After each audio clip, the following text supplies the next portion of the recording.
Ladies and gentlemen, welcome. Today is my distinct pleasure to introduce a man who is recognized. The battle of evolution is only one skirmish in a much larger war. Science simply makes no use of the hypothesis of God. Ask yourself, what has intelligent design given us? Nothing. We cannot accept intelligent design as an alternative scientific theory.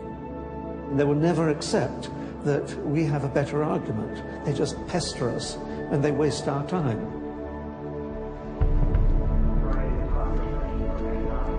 Civil rights to how to ruin your life in 10 easy steps. Today, Ben is speaking on the topic that has become increasingly important to him over recent years.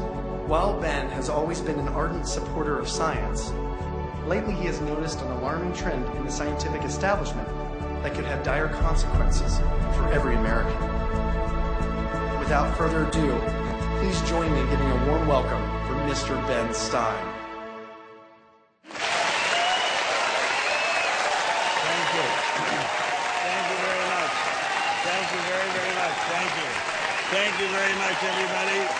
Thank you very much, gangsters. Thank you very, very much. Freedom is the essence of America. We're talking about freedom of speech, freedom of assembly, freedom from fear, freedom of religion.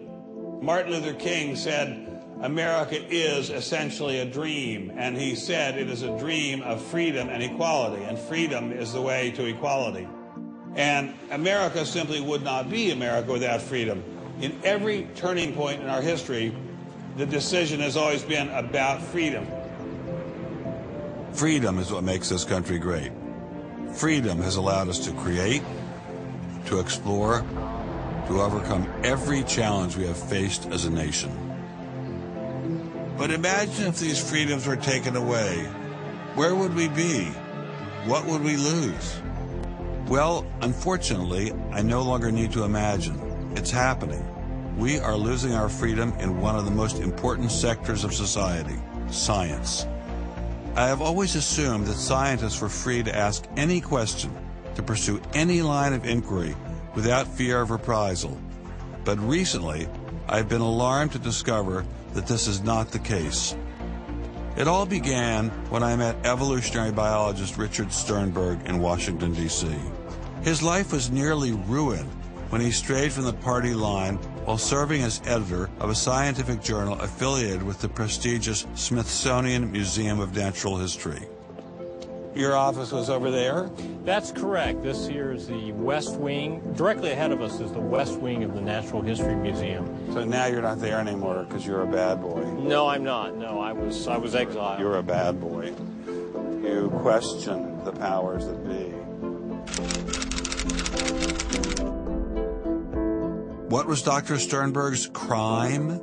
He dared to publish an article by Dr. Stephen Meyer, one of the leading lights of the intelligent design movement. The paper ignited a firestorm of controversy merely because it suggested intelligent design might be able to explain how life began.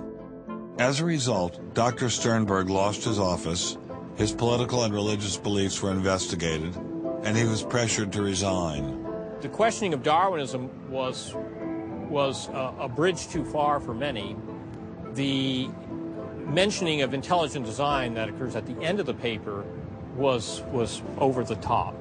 And I think the intelligent design proponents have raised a number of very important questions. And you wanted to get those questions brought up and discussed. Placed on the table. Placed on the table. People were so upset about it.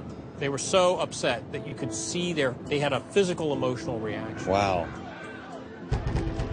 They were saying that Stephen C. Meyer is a well-known Christian, that Stephen C. Meyer is an intelligent design proponent, that Stephen C. Meyer is a Republican. It was all couched in terms of religion, politics, and sociology. The way the chair of the department put it is that I was viewed as an intellectual terrorist. Terrorist? Because of giving the topic of intelligent design some modicum of credibility. What happened to Dr. Sternberg was terrible, but surely it was just an isolated case. I was still pretty skeptical, so naturally I checked in with the head of the Skeptics Society, Michael Shermer. So I can't prove there is no God or Yahweh in your case, any more than I can prove there is no Isis, Zeus, Apollo, Brahma, Ganesha, Mithras, Allah, or for that matter, the flying spaghetti monster. And think about just one thing. Why would the aliens look like this? Well, these are bipedal. Who drew that?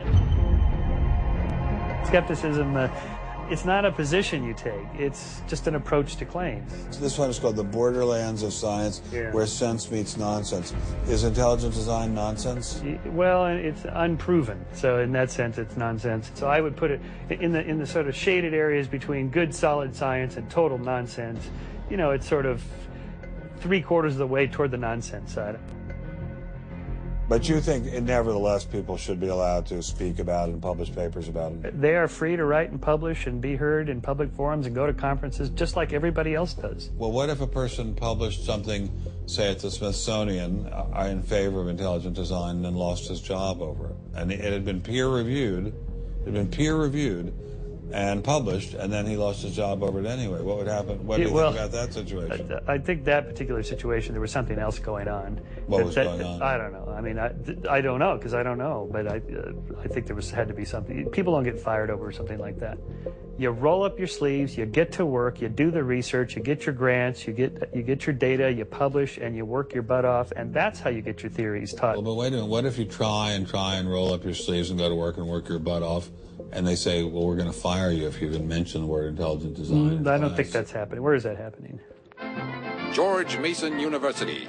Throughout its 50-year history, our mission has remained clear: to prepare a diverse population of students to think and to grow.